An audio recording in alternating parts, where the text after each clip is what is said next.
Lost in the immense solitudes of the Pacific, its coral atoll a mere 2 miles in diameter, Clipperton Island seems an inconsequential landfall. Marked by a single volcanic outcrop, its circular rim of land is barely visible at sea level. Ringed by heavy surf, the island offers no shelter to passing ships, only a trap.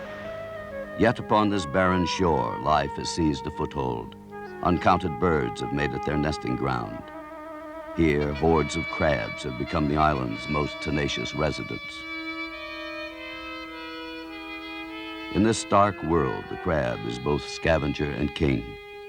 He serves a simple mandate: survival.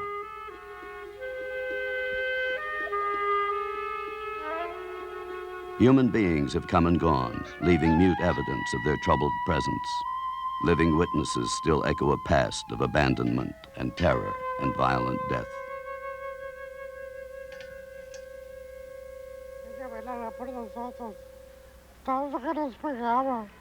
He had hit us so much. He had beat us so much.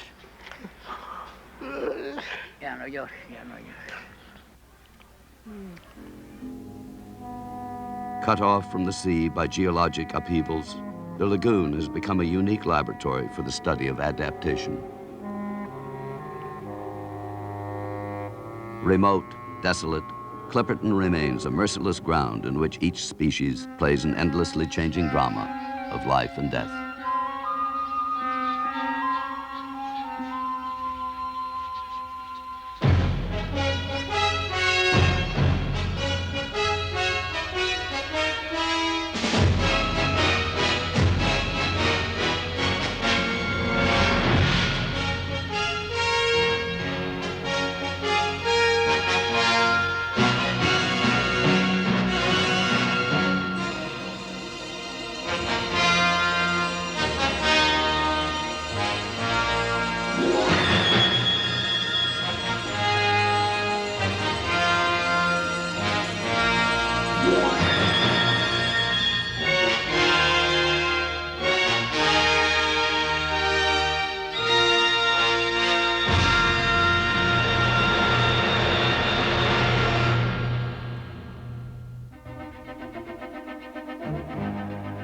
To the rich and the restless, the resort hotels of Mexico's Pacific coast offer a languid retreat. Among Manzanillo's pools and bars and boutiques, any tourist can find an easy refuge from stress, quickly forget the world's headache.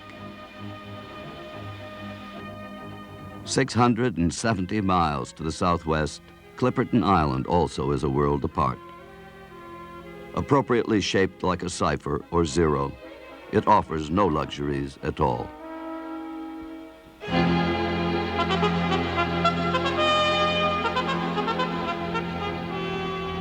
Difficult to visit by sea, Clipperton ordinarily is hazardous to reach by air. To permit ready access for Captain Cousteau and a 3-nation scientific team, a temporary airstrip has been cleared on the Coral Flat, the domain of the imperturbable gannet, or booby.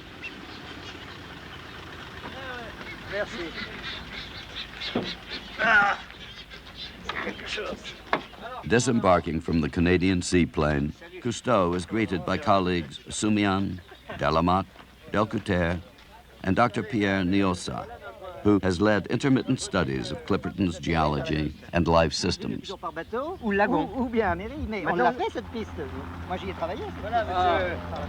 Its lagoon now closed to the sea, the island offers no proper anchorage.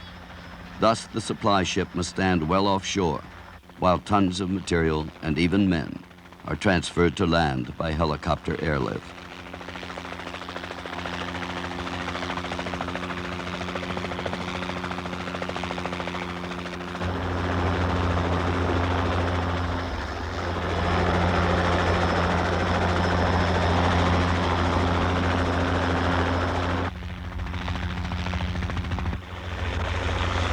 Though the island now boasts 2 small coconut groves sprung from trees planted nearly a century ago, almost every necessity must be brought to its barren ring of gravel. A generator, food, medical supplies, a small tractor to move scientific equipment.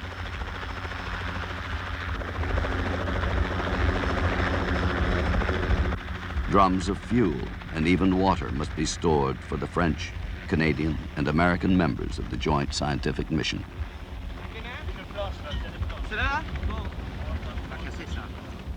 Watched by the local residents, the red-footed boobies and the crabs, the new intruders explore their tiny world.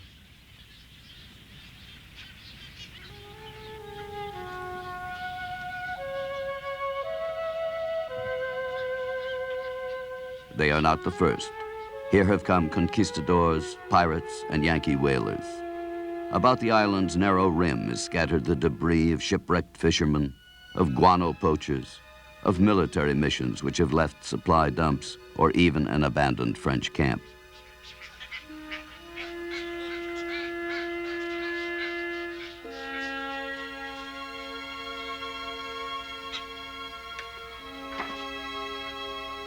Now French, the island's possession was long contested by Mexico, which in 1908 established a small garrison under Captain Arnault, accompanied there by his young bride.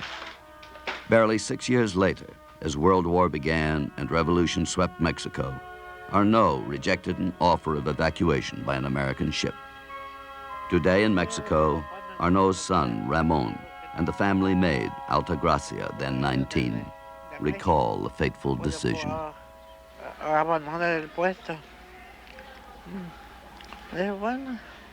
Captain Arnault didn't wish to abandon his post.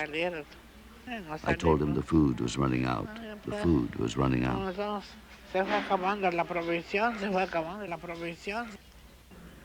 The captain's son, Ramon, tells of their 3-year abandonment, of the supply ship that never came.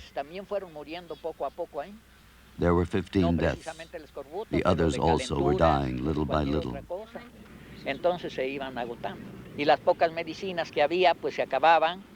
Then they progressively got worse, and the few medicines there were, well, they ran out. The Mexican garrison long forgotten, the Lighthouse Rock remains a solitary landmark of the survivors' ordeal. The treacherous surf that hemmed them in still maintains its steady assault against the land.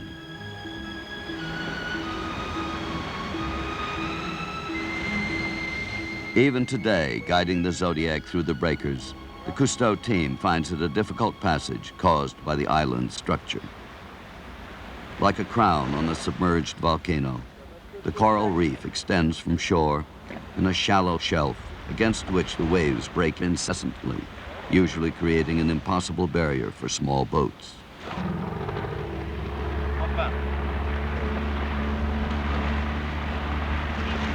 Not until the team is past the surf line, where the island's underwater flanks drop steeply, can Cousteau and his companions, Delamotte, Danfin, and Delcouter, safely enter the sea.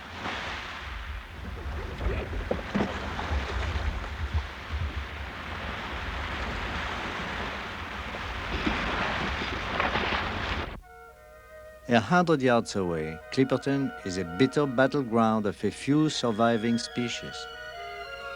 Here, dolphins play. Here, a manta ray drifts by, unhurried, the image of lordly self-assurance.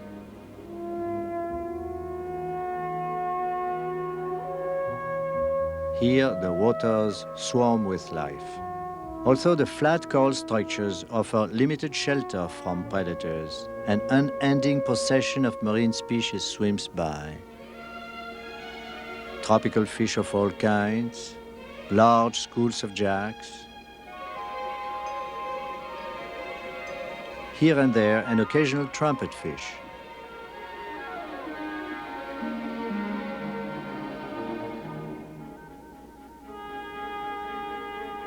Dense populations of quarrelsome moray eels, sometimes as many as 2 or 3 to a square yard.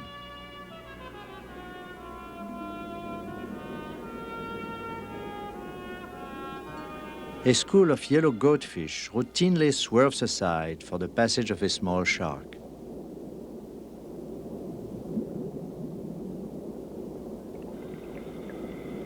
Around us, more sharks appear.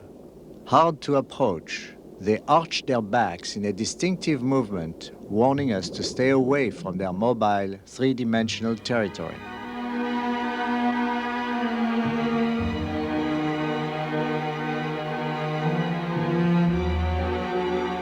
Now in the hundreds, the hammerheads pass overhead in a vast armada.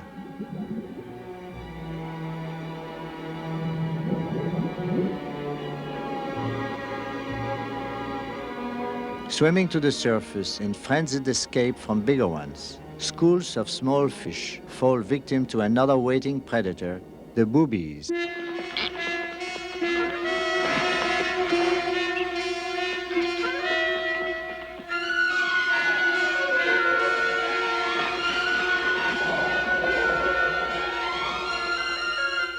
Now the boobies themselves must run an aerial gauntlet of frigates trying to steal their fish. Those which elude the frigates are soon relieved of their catch by the voracious chicks. But even as the chick feeds, another presence waits its turn.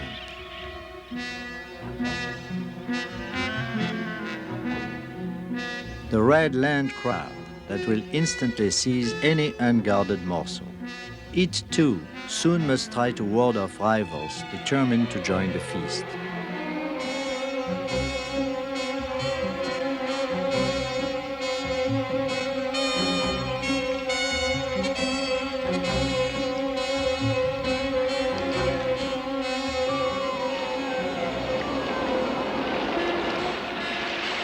But in the circular food chain from sea to air to land, there is yet another link. At Clipperton, the moray eels often patrol the shoreline itself in search of food, sometimes venture surprising distances on land to seize their prey.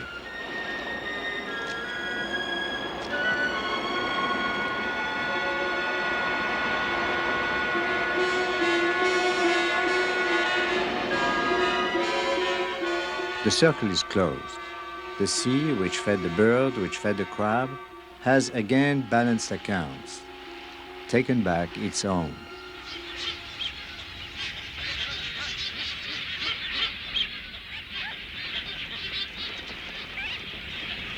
Since its discovery by Spanish conquistadors, approaching visitors have been astonished by Clipperton's vast, clamoring flocks of birds, flying like a banner above the island. The terns and boobies, and in season, the piratical frigates who plunder the others of their catch.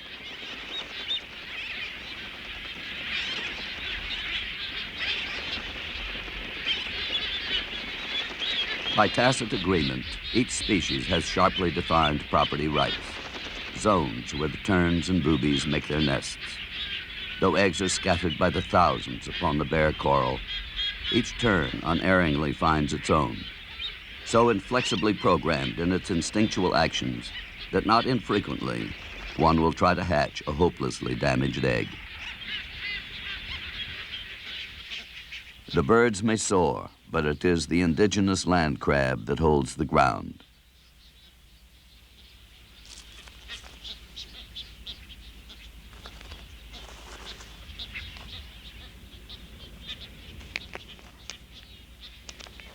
No larger than a man's hand, sensitive to heat, the crabs avoid the sun, digging holes and underground galleries, or seeking refuge under palms, bits of wreckage, or anything which offers even a measure of protection.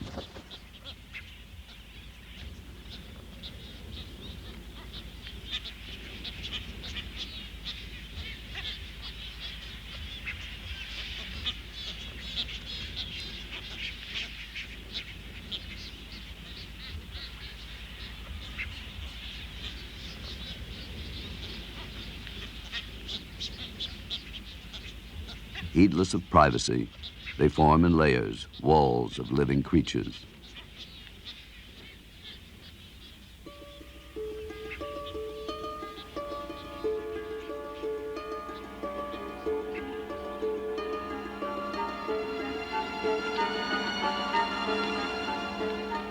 So numerous that it sometimes has been described as a vast vermilion carpet. The crab will eat anything soft or unprotected. Its waking life is a ceaseless quest for food. As sundown approaches, the crabs become active. Intent on making the acquaintance of one crab, Cousteau briefly plays a game of now you see it, now you don't.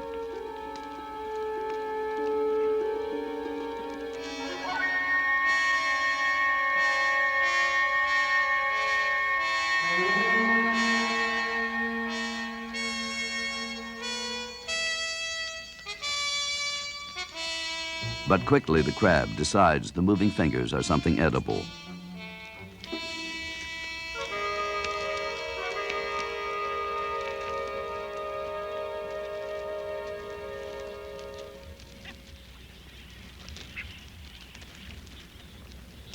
More successful is this foraging crab, which is made off with a booby's egg.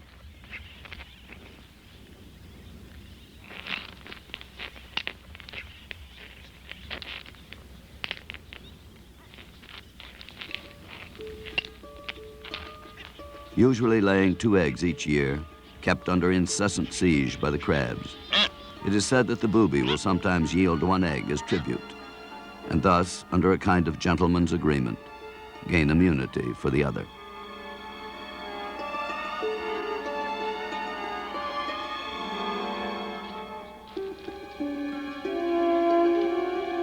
With luck, the booby's egg has broken as it was dragged over the jagged coral. When it does not, the crab itself becomes a kind of surrogate parent, patiently waits for the egg to hatch, then devours the baby chick.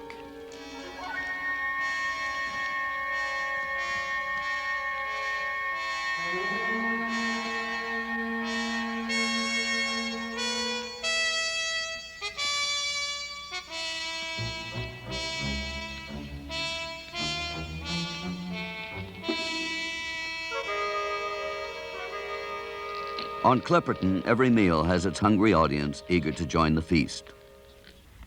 But the frigates hesitate. Among the boobies, courtesy is a programmed ritual. As one mate comes to take its turn at tending the nest, it brings the other a token gift. Yet from the island's pitiless rule of natural selection, there is no appeal. The weak die, the strong survive. Because a booby's 2 eggs usually hatch several days apart, the firstborn is accordingly stronger, frequently drives out the younger chick under the impartial eye of the mother.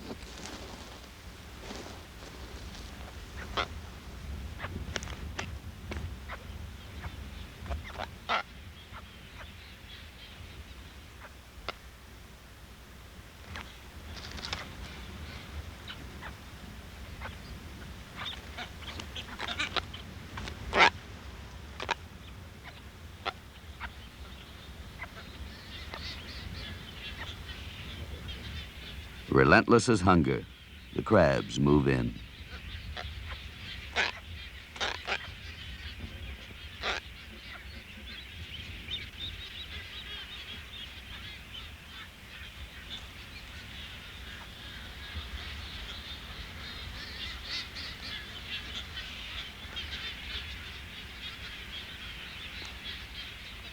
Moved by the plight of the evicted chicks, Jacques Cousteau of the Cousteau team decides to try an experiment.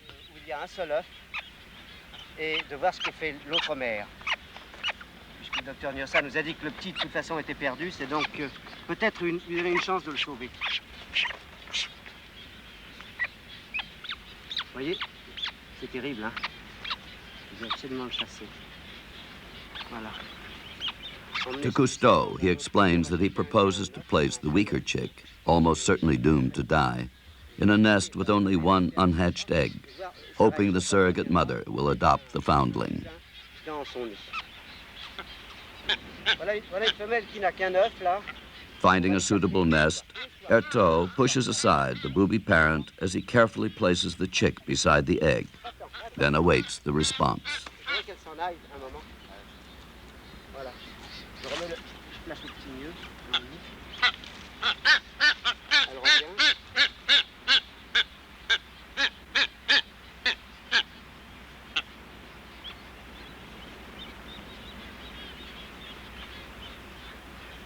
Elle a l'air surprise, mais pas agressive.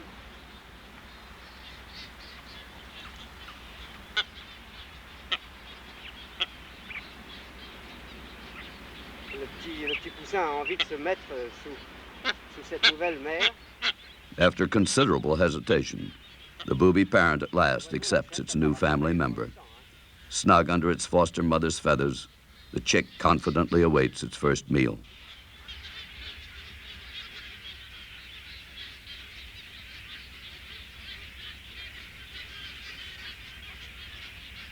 At another site, a crab has begun his siege, boldly testing the patience of the parents guarding their nest. Joined by other crabs, it works its way ever closer to the chick and egg, protected by the mother's body.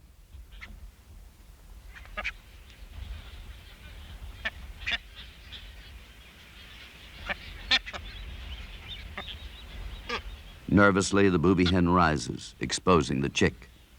Instantly, the crabs dart in to seize the newly hatched victim. But this time, the action does not follow the usual plot. The booby parents counterattack.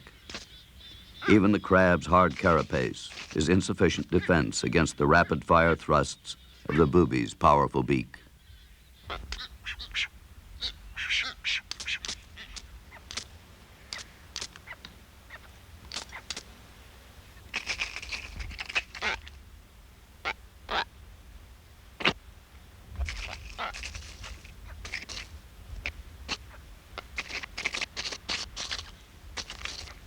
Unerringly, the booby's beak has found the chink in the crab's armor. Its damaged claw the price of the ill-fated attack on the nest.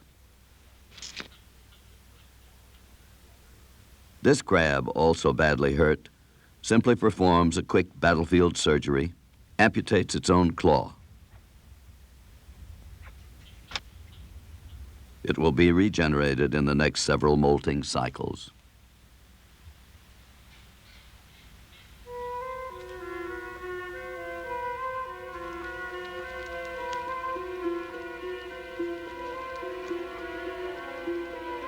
The crab's ravenous appetite makes no finicky distinctions, readily dines on friend or foe. Yet despite his willing cannibalism, the crab observes the usual constraints within a single species, never attacks and kills one of his own kind.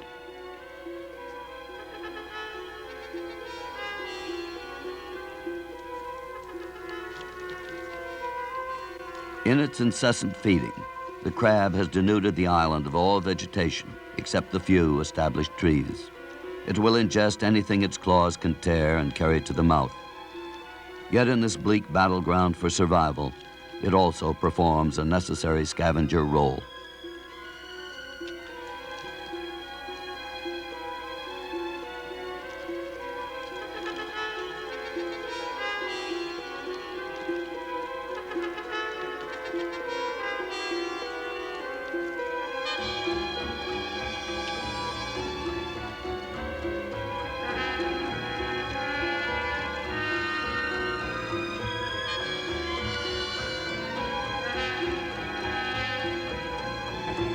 Picked clean by the crabs, the booby's bones now will be dissolved, recycled by sun and storm. In this stern economy, nothing is wasted.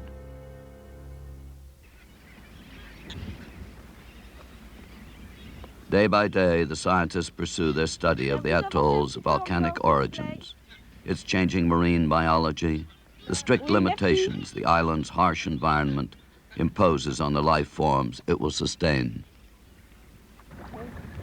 Though the surrounding sea swarms with fish and other creatures, divers find that the lagoon supports only a few life forms.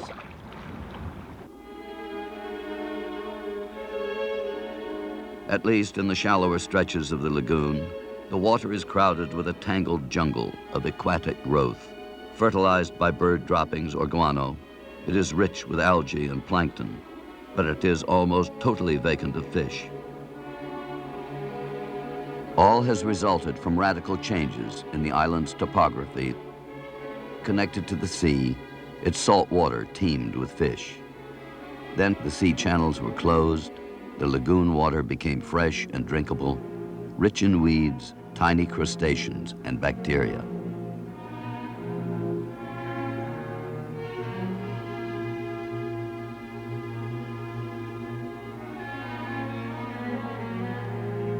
What at first resembles a submerged moonscape is found to be a densely matted layer of vegetation, a membrane formed by the decaying fibers of dead plants.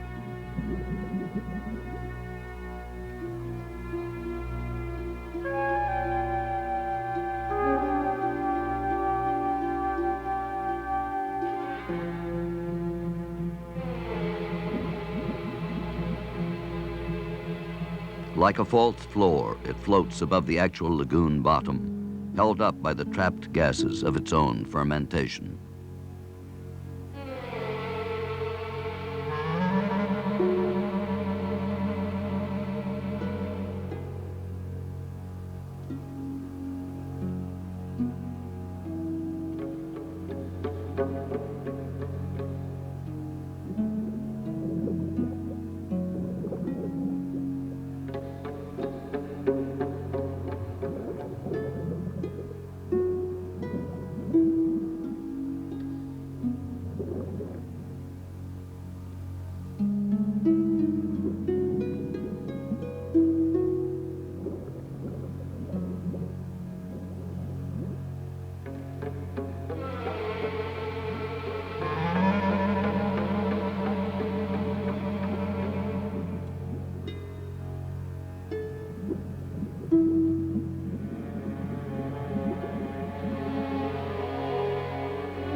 Like a flimsy fabric, the rotted vegetation easily can be torn by the diver's hand and folded back upon itself.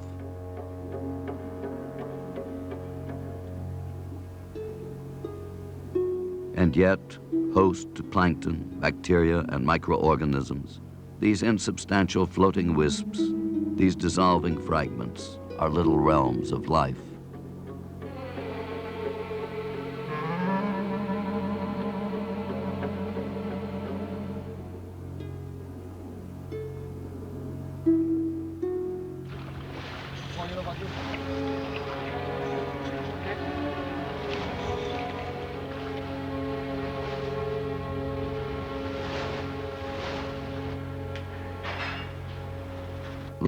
In the improvised laboratory set up in the former French camp, biologist René Taxit shows Cousteau both fresh and saltwater samples. They reveal that though limited in its variety of life forms, the lagoon is far richer in plankton than is the sea.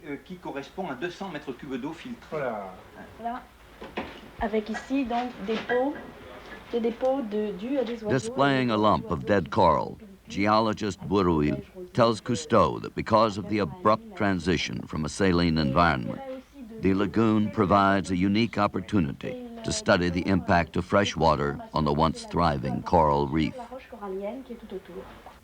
Dr. Niosa suggests that it might be useful to reopen the channels between the lagoon and the sea. But Cousteau takes a different view. He holds that the modern affluent nations can well afford to keep intact some evidence of what the world was like before the destructive intrusion of man.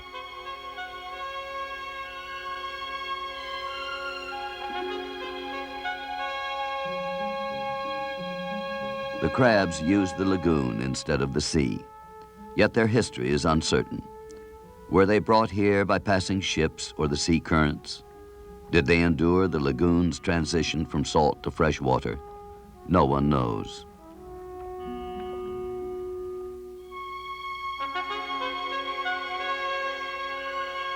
Visible from the air as a dark stain in the lagoon is the deep hole, possibly the vent of a submerged volcano, which long has aroused the particular curiosity of many of the scientists. Cousteau crosses the lagoon to the diving platform placed directly above the sunken crater of the volcano. There, with Delamont and Soumillon, he prepares for an exploratory descent into the vent itself.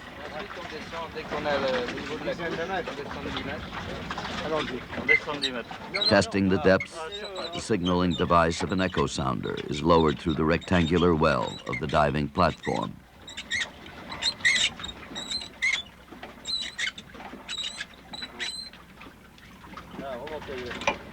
At 60 feet below the surface, the instrument returns a flat echo, suggesting a level obstruction or bottom. But there are ambiguous indications of something deeper still. For the dive, Cousteau has brought special equipment. Anticipating difficult conditions in the lagoon, he has developed a rectangular cone filled with clear water and fixed ahead of the camera lens to permit filming in disturbed or murky conditions below the surface.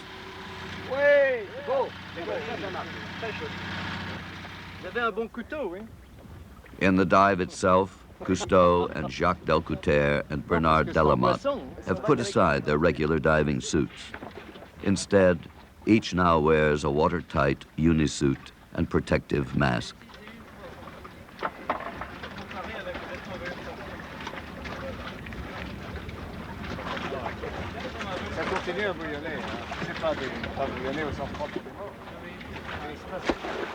Finally, all preparations complete, Bernard enters the water.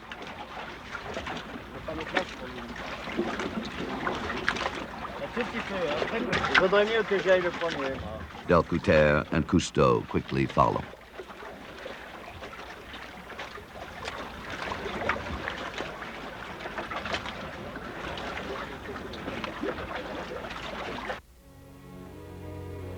The journey begins. Above us, for an instant, hangs a rectangle of sunlight, the window through which we have slipped from one element to another. Then it is gone.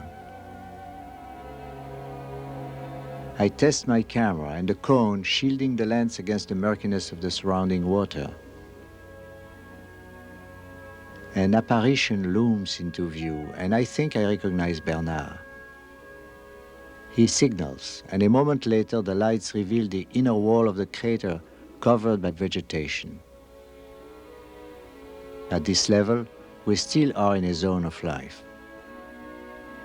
Slowly, we continue our descent along the weighted cable, our single reference point as we move into the increasing darkness.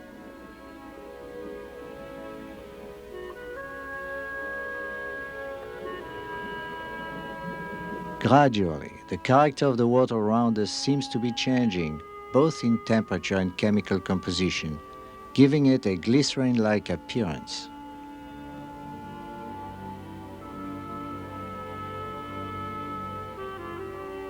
Then, at 60 feet, the lights reveal what appears to be the bottom.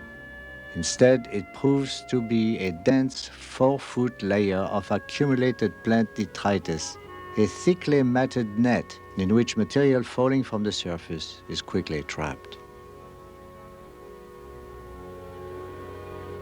Through it, Delcouter vanishes, and for a moment all we can see are the air bubbles rising from his breathing apparatus.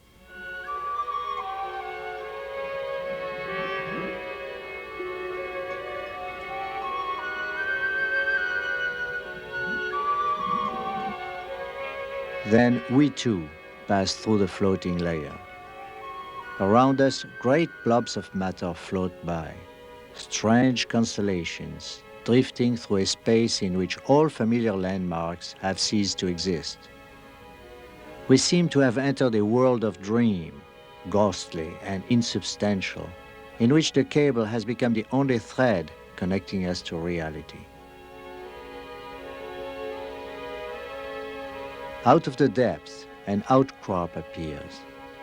From it, our slightest movement lifts little storms of settled particles, the dead chaff of once living matter.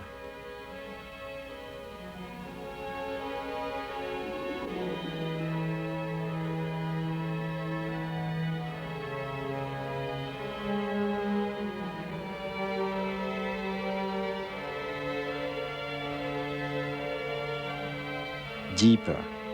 In this submerged desolation, the water temperature again seems to rise, burning our hands in spite of our gloves. We take samples, hoping later to learn what chemical changes have occurred at successive levels.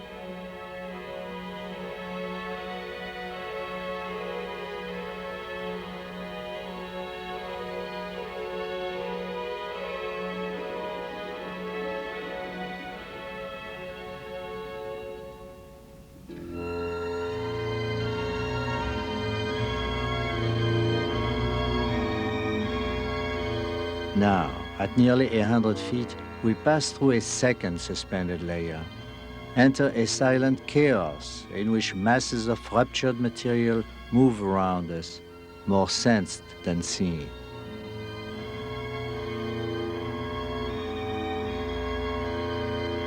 Slowly we are enveloped in total darkness. It is only with our flippers that we finally feel the bottom.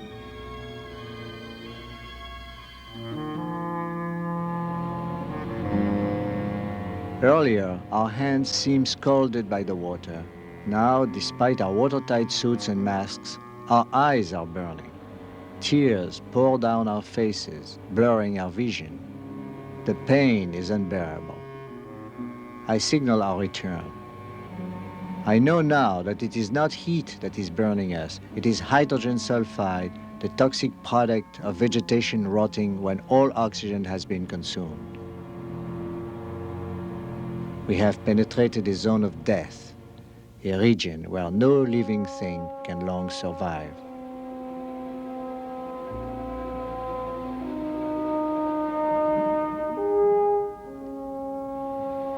Blinded and burned, we begin an ascent that seems endless. Eager to hurry, to escape this hostile inferno, we still must obey the diver's discipline, return to the surface at a carefully prescribed pace.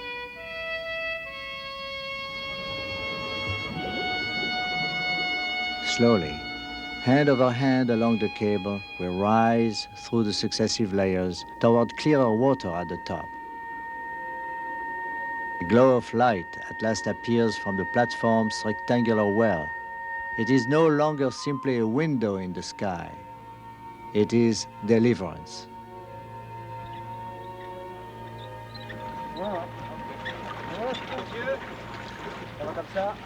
As they reach the surface, Delcouter urgently splashes his face to wash away the chemical, but it is Delamotte who has suffered most. More of the hydrogen sulfide has seeped into his mask, and now he cannot open his eyes. On peut pas dire qu'il y a accoutumance, hein?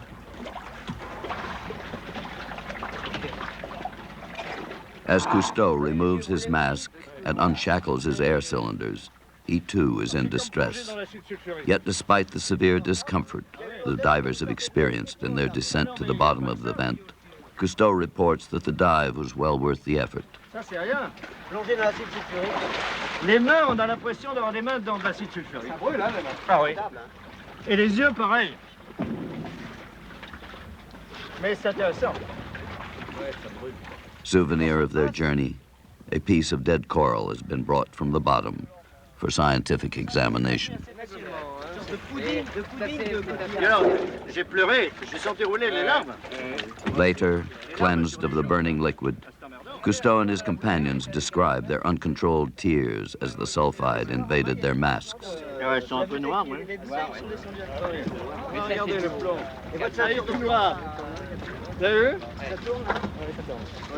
Hein? Il est noir, noir, oui. He displays the lead weights on his diver's belt, discolored by the chemical. Oui, mais s'il y avait un plomb neuf, il n'y en a pas un? Il n'y a pas un plomb de... Un plomb neuf. Even the air tanks have changed from yellow to olive green. Mais les mains, on a l'impression d'avoir les mains dans l'acide sulfurique. Yet above the hostile depths, the crabs thrive and multiply.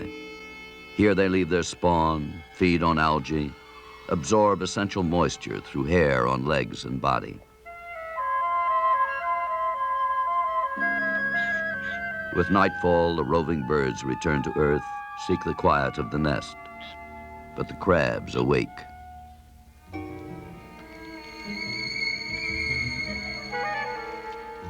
Now a monstrous crawling army searches the darkened island for food. Yet, like other species, the crab seems doomed never to win more than a temporary victory, to remain a mechanism in some changing design it cannot conceive.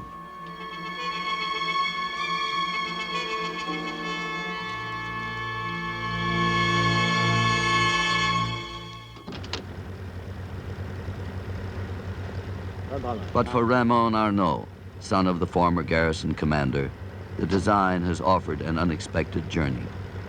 Bidding goodbye to his daughter and wife in Manzanillo, he prepares to return to the island he has not seen in more than 6 decades.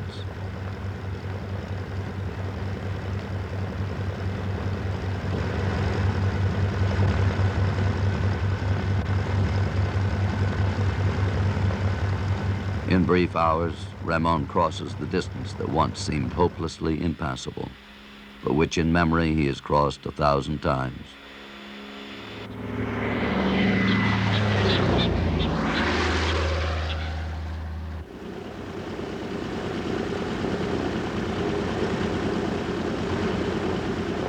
Attention au chapeau, il va s'envoler.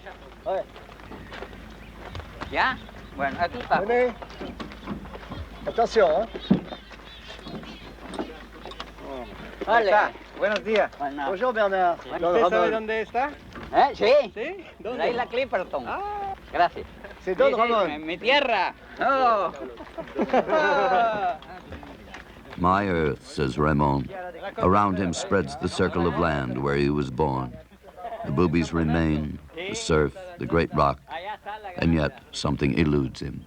Attendez, venez voir. Vous voyez les cocotiers? El cocotier donde están los... Quand il y était, il y en avait 2.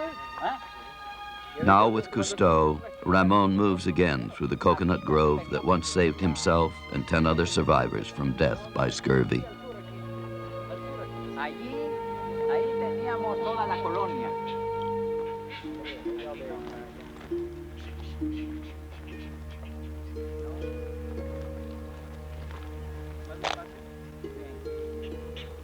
Emerging from the trees, Ramon again tries vainly to get his bearings, to find his way back to the reality that was. For a moment, the past seems an illusion. He seeks a familiar structure or landmark, something, but they are gone. The familiar houses of his boyhood, the strong, erect figure of his mother, the boy he was, now a distant stranger. Donde está grande las olas altas. Do you remember your father? Mi padre. Poco. To Cousteau's question, Ramon says he remembers little, only that he was big and tall with a Kaiser mustache and a helmet with a big eagle, that he dressed in the German or Austrian style. Alemán o austriaco. Part of Ramon's earliest memories is the great threatening surf, forever associated with his father.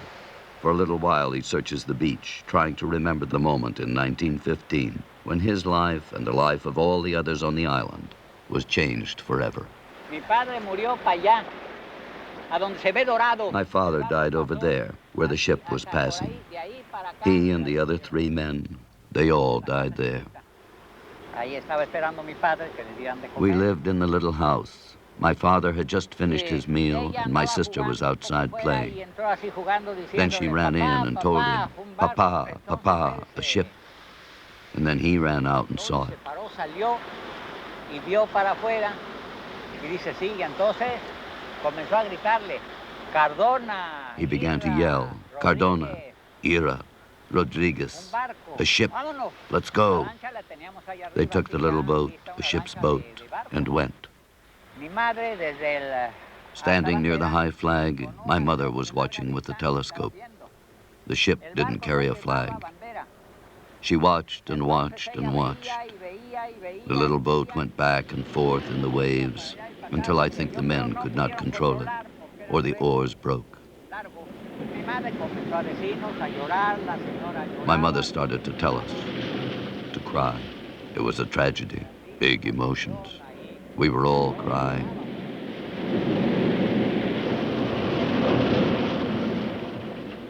Within hours, a great storm broke over the island, inundating much of its narrow strip under mountainous seas. Now bereft of every able-bodied man but one, Alvarez, the lighthouse keeper, Madame Arnaud and 9 surviving women and children huddled under the floor of her house, fearful the winds would sweep it away. Then, as the storm passed, Madame Arnaud gave birth to a son, her 4th and last child. Stunned, the little band began its 2-year struggle to survive. But now from the rock, a new and unexpected terror began. Gathering all the guns, the lighthouse keeper seized rule over the survivors, brutally demanded the services of the women, raping and shooting a mother and daughter who refused him. Declaring no woman would leave the island alive, Alvarez counted his potential victims. Tirza, who submitted but promised to kill him. 13-year-old Rosalia. Altagracia, first of his victims. Madame Alicia Arnaud, his last intended mistress. It was in mid-July of 1917, says Ramon, when the lighthouse keeper came to the big house and said to Madame Arnaud, "You are going to live with me."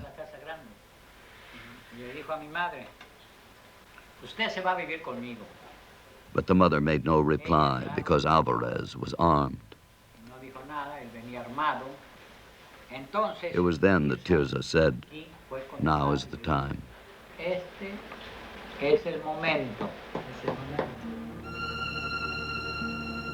Dawn of July 18, 1917, was little different from other mornings. Already the birds were beginning to hunt. Soon the heat of the day would come. At 11 o'clock, Madame Arnaud and Tirza, with young Ramon, started the walk to the keeper's house.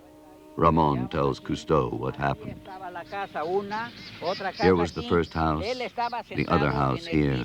Alvarez was sitting in the doorway on one side, and we were on this side, my mother here.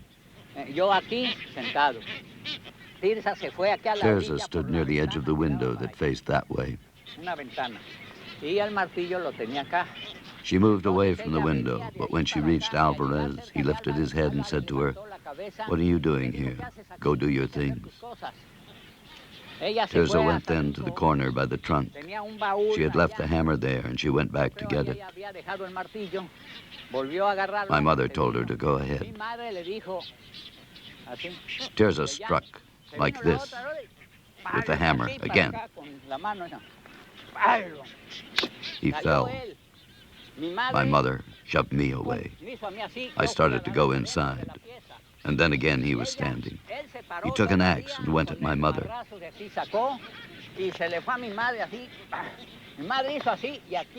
My mother grabbed him and held on. She yelled at me, "The Mauser." The Mauser rifle was standing here in the doorway. I grabbed the Mauser and turned around and ran. My mother shouted for me to go to the other side and bring a can of petrol to burn Alvarez. Yes. Yo salí corriendo aquí.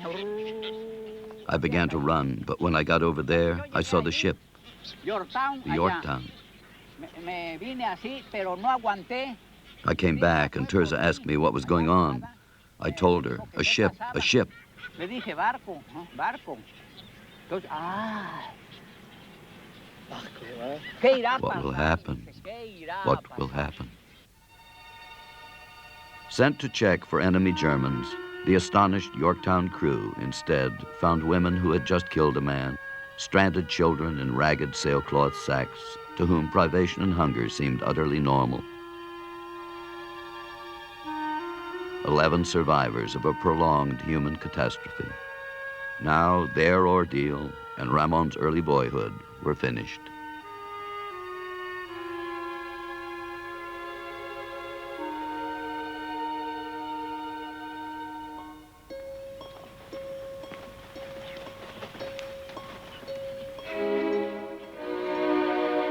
Today, the events of that boyhood are part of vanishing history, little remembered by any but two aging survivors, Ramon and his one-time nursemaid, Altagracia. Yet now, before he returns from his visit to the past, Ramon Arnaud leaves one memento, one symbol of peace for the father he so briefly knew.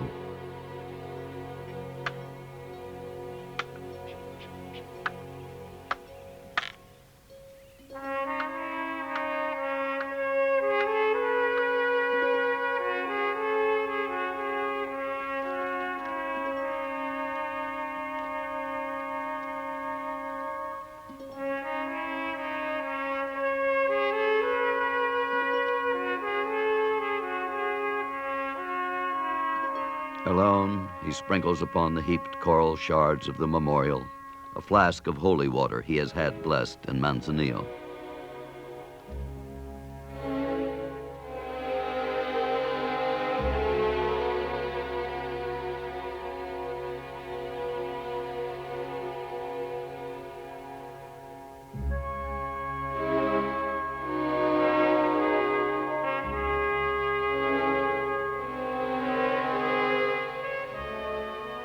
A cross stands in the sunlit silence, brief token that man was here.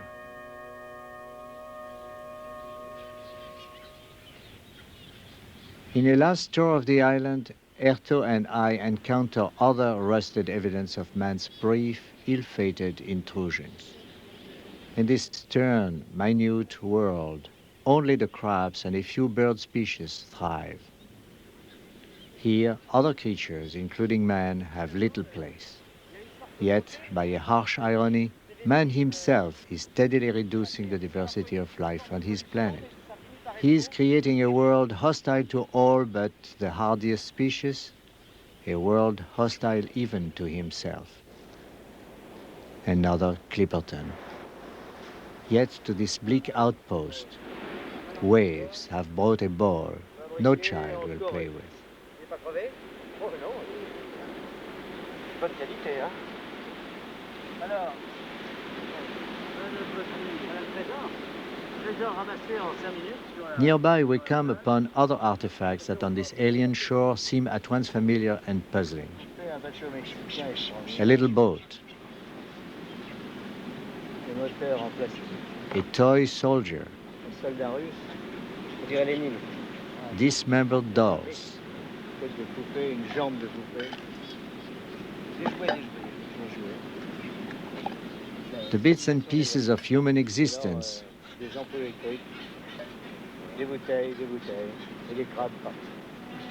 Moi, j'ai gardé ça en tout cas. Et puis alors, tout ça au milieu des munitions laissées par les Américains. even unspent ammunition, salvaged from a wreck and then abandoned.